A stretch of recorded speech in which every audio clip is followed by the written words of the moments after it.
Hello, it is January 6th, and I just finished my eighth book this year, which was The Program by Suzanne Young.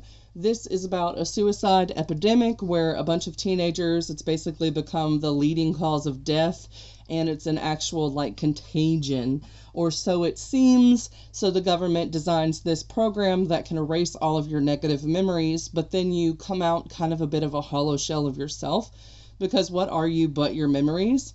So this one, you start off with a couple, and you know that her brother, which was also her boyfriend's best friend, died by suicide, and another one of their friends had been like detained, so like forced imprisonment, kind of, or forced institutionalization, forced imprisonment.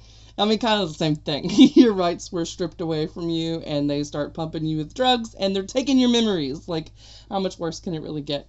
Anyway, so the friend had been put there, and she had come back, and one of their other friends was in love with her, and she didn't recognize him anymore. So then they start to worry about what's going to happen to them. And I am going to have to go into some spoilers for this book, so this will be a spoiler review, because otherwise that would be about all I could tell you, and that's not a lot to go off.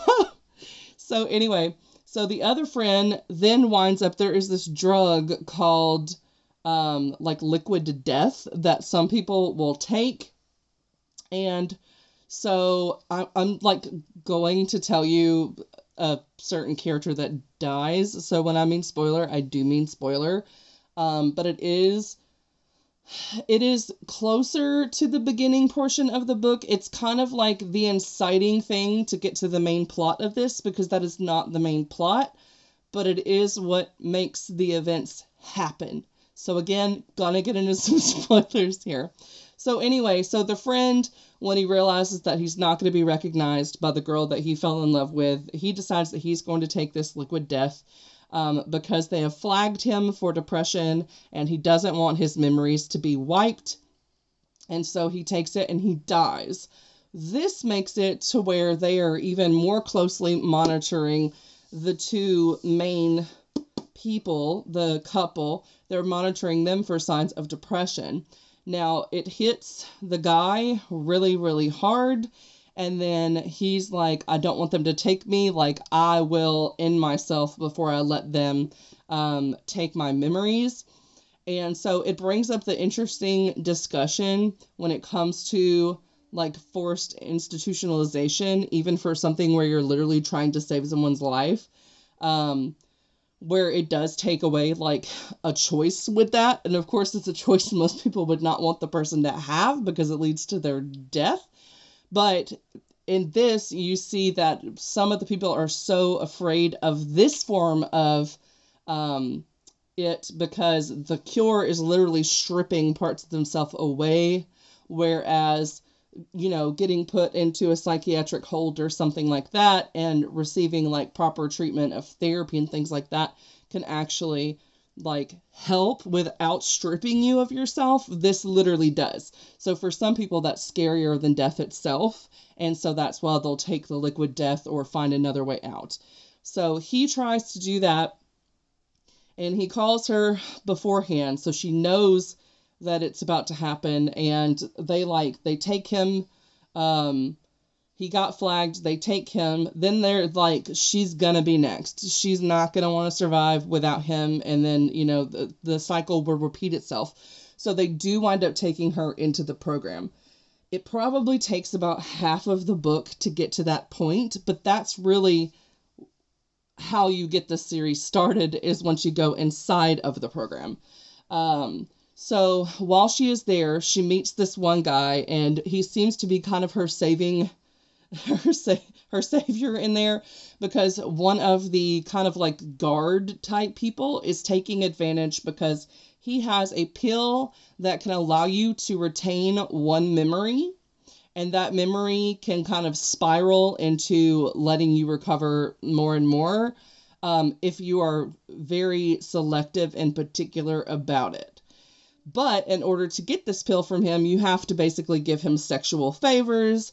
And so she hid a picture of her brother and her boyfriend at their favorite spot at the lake, along with a ring that her boyfriend had given her when he had said, like, I love you for the first time. She hid it in a slit in her mattress. But of course, when all of her memories would be taken, she wouldn't be able to remember that. So she kisses the guy in order to be able to get this pill. And he's like, all right, next memory is going to cost more. So, like, he's made people, like, do it with him in order to get these pills to kind of keep their memories.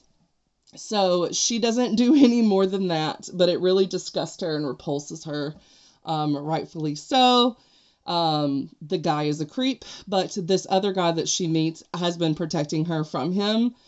He's also been, not the guy that's protecting her, but this other creep guy has, like, been giving her extra shots and stuff. So I still don't really know exactly what that was about. That was never really explained.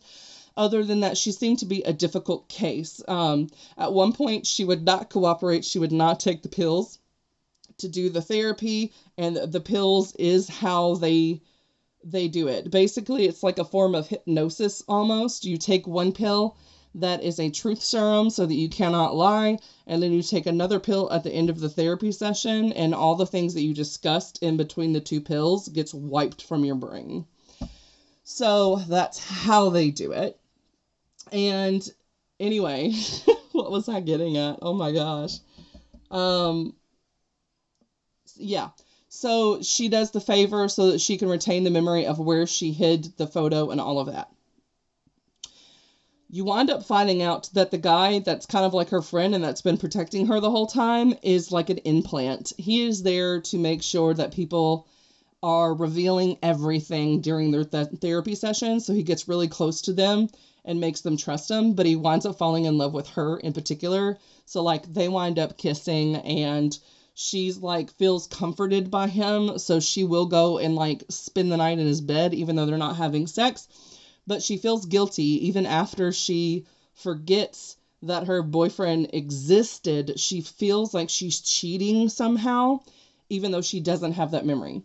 Eventually, she graduates from the program, goes back to the school, and of course, unlike the other couple where she didn't recognize him at all, when she returns, she also doesn't recognize him.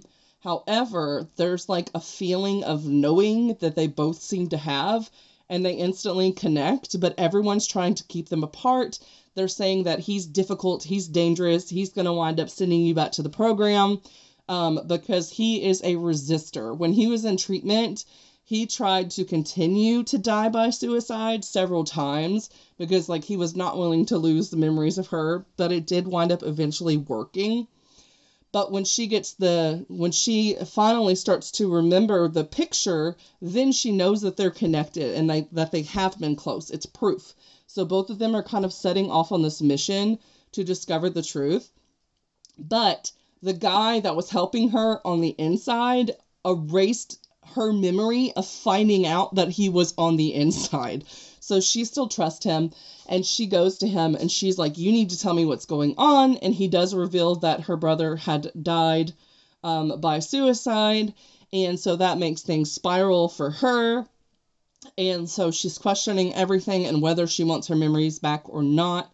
But she knows that she never wants to lose her boyfriend again. They don't have any of their memories together, but they form like a new romance starting fresh with a clean slate.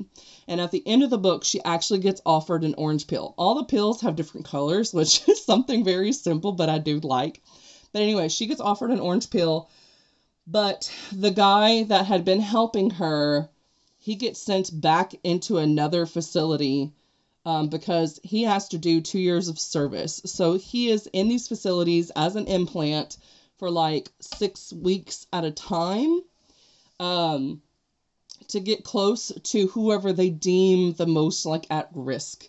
So like if someone was madly in love with someone when they went in, they're higher risk for it not taking. So he is there to make sure that the therapy gets all their memories stripped away. He believes that he is actually doing the right thing. He believes in the program because he himself was suicidal and got into the program, and he feels better not knowing anything really about himself. But because he didn't really have loved ones left after he was done with the program, they offered him this job to be this plant. So that's what he's been doing, and he's still got lots of service left. His plan was to eventually like be able to be with her once he was done, but he finally realizes toward the end of the book that she is always going to be in love with her first love, and it's not going to ever be him. So then he does kind of shift gears and wants to help them. In fact, he is going to lead them to the rebellion. But can they trust anybody when they get there? I don't know. So the second book is going to be about them going, finding the rebels who are against this. There's also someone that had just died that was like 21, and they don't know if the epidemic is spreading to not just teenagers, but older people too, or if it's just a regular instance of suicide. So that is where the next book is going to take us. So I'm excited to see how that goes. There was like an author interview type thing at the end of this, and she said they are going to want them back, but this time the program doesn't want to just take their memories. It's going to be a lot worse. So I'm like, oh my gosh, what is going to happen? So I'm super interested in finding out. And that second book is going to be The Treatment by Suzanne Young. So here you get to see the couple's faces, if you were curious. So yeah. And then the third book takes us on a new arc with a new character. And I've actually already read the third book, which was The Remedy. So I believe what I'm going to do, since these two were the only ones that I physically owned other than The Remedy, and I've already read The Remedy and actually pretty vividly still remember it. And I think it's kind of like a prequel to this duology, because I'm trying to get through all the books that I have on my shelf this year, if at all possible, which requires me to read like literally a novel a day. Insanity, I know, but that's not really the ultimate goal, but it would be really cool if it happened. It's not going to happen, but it would be really cool if it did happen. So anyway, I think what my plan is going to be is to obviously read this one tomorrow, finish it tomorrow, and then I will wait to read the Remedy set until after I've read all the books on my shelf, which should probably take maybe 2 years. So to clear my TBR if I don't acquire anything new. That would be my epic way of doing it. Unless I wind up DNFing a bunch of these series that I have on here, that's the only way I would probably be able to finish all of the books that I own this year, is if I am getting rid of stuff, unhauling stuff, DNFing stuff. But yeah, and then there's another book called The Recovery, which follows the guy that is on the inside that was helping her, and he is going to try to restore all of people's memories, like with this orange pill. Now, when she was given the orange pill at the end of this book, she decides that she's not going to take it, because though she does want to remember everything, she doesn't want the pain of her brother's death. She doesn't know if she and her friend, or her boyfriend, were somehow like responsible or aided him in it. And the other thing is that there's only one pill. So she would get her memories back of falling in love with him, but he wouldn't remember her. So she's not going to take it, but she can't find it in her to destroy the pill. So she's just going to hold on to it. So I am sure it's just going to sit there forgotten for a long time, and then somehow come about later. I don't know. I don't know. But anyway, yes, I really loved this. Definitely a 5-star read. There was like one moment where I got a little teary-eyed. I did not cry, but I did get teary-eyed. It's very interesting. I would say it's like a medium-paced book. But yeah, if you want to try out kind of like a sci-fi, but like on Earth dystopian-like series that's young adult, I would go with this. They also have sex in here. So it is not younger adult. I would say it is kind of like 16 up, simply for the sexual content, but nothing's graphic. So like if you don't want steaminess, but you're okay with the teenagers like having sex and stuff, then I think you would like this. I really liked their romance. I think it made it very realistic, and that it comes into play more later, that like you can tell that they have been intimate at that level because of just the way that they respond to each other initially. Like, it's a very developed, serious relationship, not just like girl's first boyfriend, holding hands, that sort of thing. So yeah, and it's sex positive. So yeah, that that is all I really have for this review. If you want to see me review the second book, The Treatment, tune in for tomorrow, and I might have it done if I can keep on trend. But honestly, I don't know, because tomorrow I do not have any commuting to do. And this is an 8-hour long audiobook. So that means there will be like almost 3 hours worth of me having to sit and do something to finish it. I cannot sit idly. That is not something that I like to do. So normally I'm driving or doing diamond dots or doing some sort of like solitaire online card game or an online puzzle. So I did get me a new diamond dots. So it's a horse and it's like holographic looking. It's really cool. So I might do that, and I probably could whip through the whole book if I did the diamond dots. I also need to clean my kitchen. So maybe I will do that. I don't know. I will find something to do.